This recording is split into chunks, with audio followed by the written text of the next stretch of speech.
Brooks, la marque de référence du trail running, vous présente le magazine Trail Référence.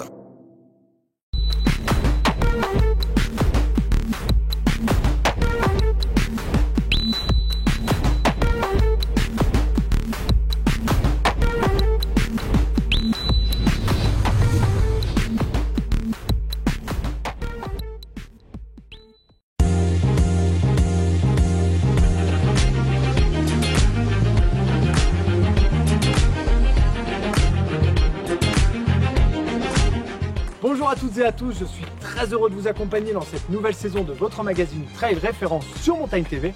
Alors pour ce premier numéro, nous avons décidé de déposer nos valises dans les Vosges et plus particulièrement à Saint-Nabord, là où est organisé le fameux trail de l'Infernal. Au sommaire de cette émission, nous vous proposons de partir à la rencontre de Jean-Charles Vautier, médecin du sport, qui saura vous donner les meilleurs conseils en ce début de saison. Ensuite, nous nous arrêterons sur l'actualité multimédia de l'univers trail, pour enfin terminer avec le portrait de Sébastien Speller, le trailer du moment. Et pour démarrer cette émission, je vous propose de partir à la rencontre de Stéphane Herré, l'organisateur de l'Infernal Trail des Vosges, pour la découverte de son parcours. Allez, on y va!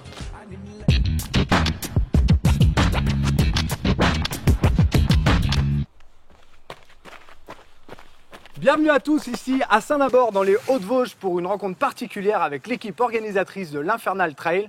Sans plus attendre, ce que je vous propose, c'est de découvrir le parcours avec eux. Salut les gars! Salut Stéphane! Salut Antoine! Merci pour l'accueil, on est super content d'être là. Depuis le temps qu'on entend parler de l'Infernal Trail, qu'est-ce que tu nous proposes? Bah écoute, je te propose d'aller faire la reconnaissance du parcours, Ouais. dans la totalité ou une partie suivant tes capacités. Tu me sous-estimes? Pas du tout. Alors voilà. Bon, Eh allez, ben, parti. écoute, on va voir si c'est si infernal que ça.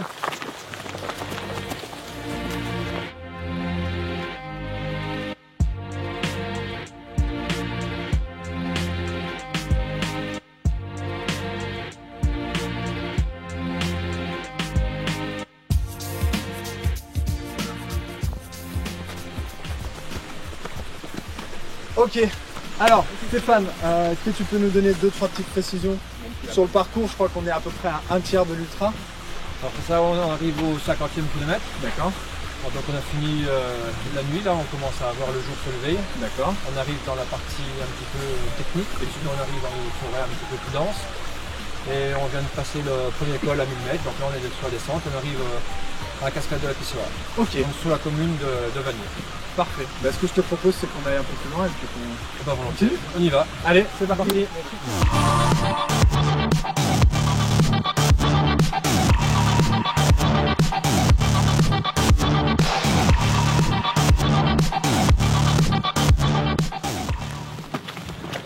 Ok Stéphane, je crois qu'on arrive à un endroit un peu stratégique de la course. C'est là que le mot infernal prend un peu tout son sens, il me semble. Est-ce que tu peux nous Alors, expliquer? normalement, il y a une corde ici pour pouvoir monter, D'accord. mais c'est pas là où ça commence, puisqu'on a des endroits comme ça un petit peu partout. Et Ok. c'est la caractéristique de notre course, c'est que s'il y a des montées, des descentes sans arrêt, donc pour la récupération, c'est très difficile. D'accord. Et on a des montées Un petit peu raide comme celle-ci. ouais. Ok. Mais c'est une parmi tant d'autres. Et il y a une corde, hein. Là, il y a une corde. Alors, est-ce que 2014 on mettra une corde? On ne sait encore pas trop, mais l'année dernière, il y en a une.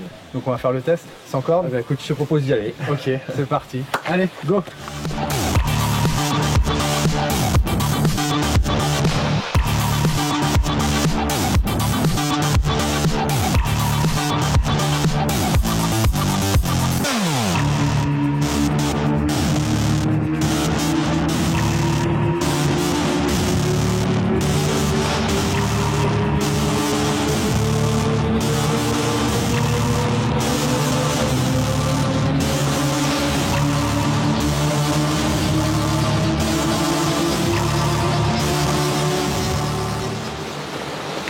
Ce que je te propose, c'est qu'on les laisse prendre un peu d'avance. Je trouvais qu'ils traînaient un peu depuis le début. Ouais. Ok, on va parler un peu du site. C'est la deuxième cascade, je crois, du parcours. Ouais, c'est ça. On Alors, arrive. Pissoire. Ouais, là, on arrive au saut du Bouchot. Ok. Donc, c'est la deuxième cascade. Ouais. On est au kilomètre 60. D'accord. On vient de sortir de forêt, on re-rentre de nouveau en forêt avec pareil, technique.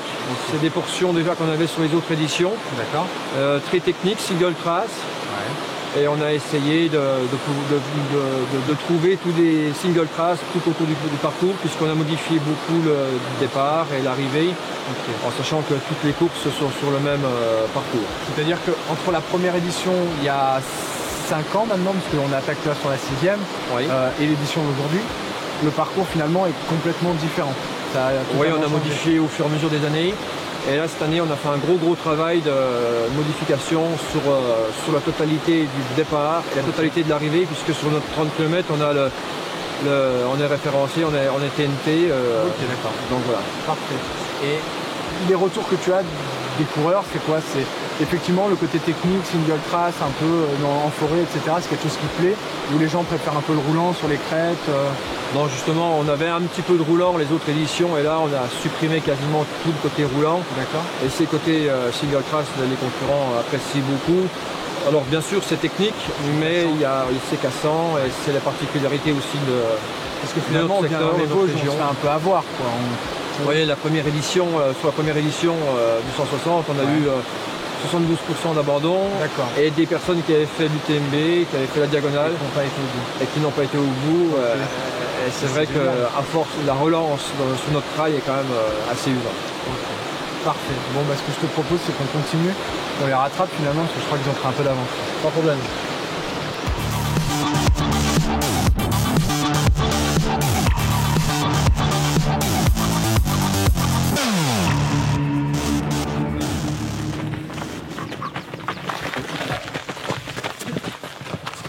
Ok. Alors Stéphane, est-ce que tu peux nous en dire un petit peu plus? Je crois que c'est assez particulier ici, on est dans un contexte particulier, puisque je crois que sur ton ultra, il y a à peu près 3/4 de forêt.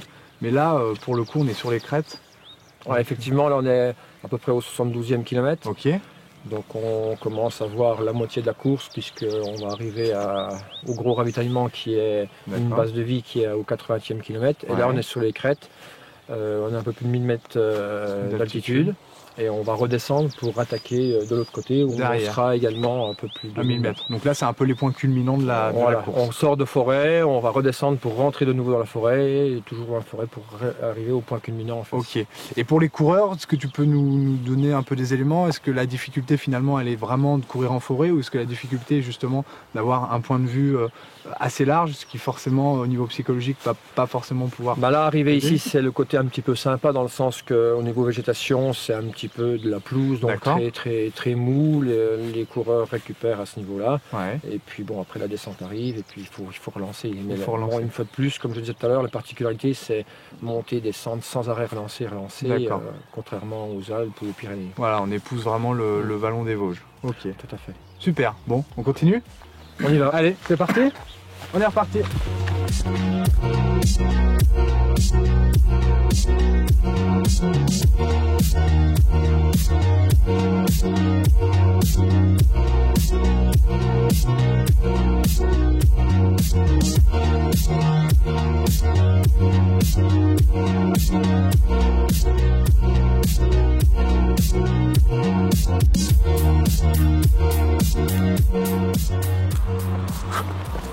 Eh ben, ça va Antoine? Ouais, ça commence un peu à tirer là. 120 km, c'est ça? Ouais, là on est au 120e. On sort du Girmont, donc on a fait Girmont, Val d'Ajol. D'accord. Et donc on arrive au-dessus de cette petite butte. Ok, qui est quand même assez violente. Violente, oui, en sachant que au bout de 120 km, c'est... T'en as déjà plein les pieds. Ouais, puis il y a des arrêts au milieu, il y a... Donc là, à partir de maintenant, on peut vraiment dire que les meilleurs font la différence, que finalement c'est le mental qui rentre énormément en compte.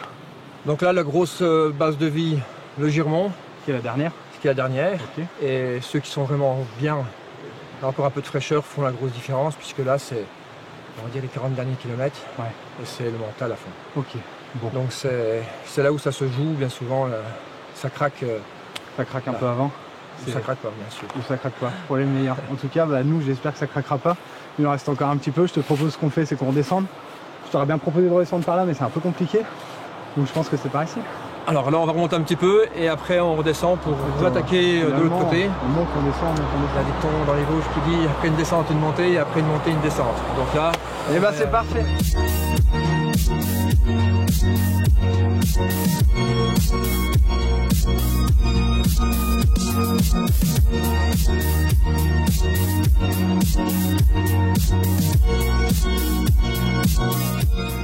d'informations pour les gens qui auraient éventuellement l'envie de s'inscrire cette année, l'année prochaine, je ne sais pas.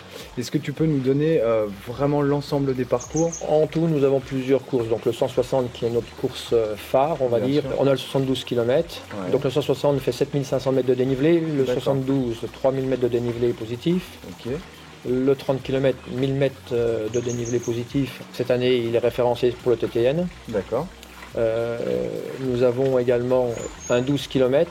Okay. Et cette année, on voulait faire un peu plus et on a l'intégralité de la somme pour le 12 km est reversée à une cause, notamment pour l'épilepsie cette année. D'accord. Et on a également notre, on va dire, une course un peu plus festive pour qu'il y ait une ambiance tout au long de ces 3 jours, qui est le samedi soir, qui est un run, donc une course à obstacles avec une vingtaine d'obstacles, où là c'est le délire complet, ça part dans tous les sens. Très bon enfant.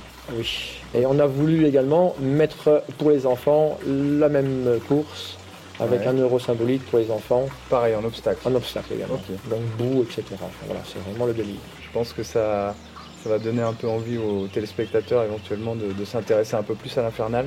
Et de découvrir les Vosges. De découvrir les Vosges, tout comme nous on a pu le découvrir. C'est vrai que c'est juste incroyable. Ce que je te souhaite, c'est plein de courage, plein de réussite à toi et à toute ton équipe.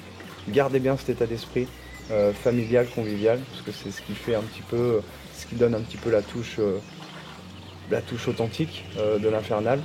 Et puis je te souhaite le meilleur pour cette 6e édition. Merci bien.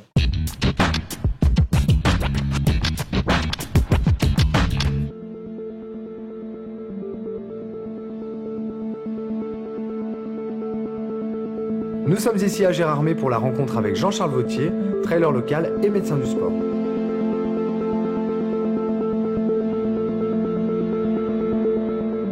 Qu'est-ce qu'on peut éventuellement donner comme conseil à nos téléspectateurs qui ont envie de se mettre à la course à pied? Aujourd'hui, les gens ressentent de plus en plus le besoin de faire du sport, de s'aérer, de courir, de se vider un petit peu la tête. Il faut déjà effectivement être très au clair sur ce qu'on veut faire et pourquoi on met les baskets. Si après on est motivé, il faut partir vraiment doucement. Il faut vraiment axer. La première réponse, c'est le plaisir. C'est-à-dire que si on rentre à chaque fois épuisé, désespéré, voilà, on ne va pas s'intégrer durablement dans la pratique de la course à pied. Donc il faut démarrer tranquillement. Et puis on axe d'abord sur ce qu'on a envie de faire et sur le plaisir. Actuellement, les conseils qu'on donne le plus, déjà, c'est d'attendre une bonne dizaine de sorties pour commencer à faire le point. Les 10 premières, elles sont quand même un petit peu plus douloureuses que les autres. Oui, forcément. Et sur ces premières-là, il ne faut vraiment pas mettre la barre trop haute. On a tous été un peu sportifs avant. Le cas classique, c'est effectivement, on est sportif jusqu'au lycée un peu. Après, on démarre sa vie familiale et professionnelle et de 20 à 30 ans, on fait une parenthèse. Et puis à 30 ans, on veut reprendre. On veut reprendre avec les jambes qu'on avait à 18 ans. L'apparition du petit bidon. Et forcément, il faut oublier tout ce qu'on a été avant. Donc on redémarre doucement, on repart sur des allures très simples. Et puis la technique est quand même la plus adaptée.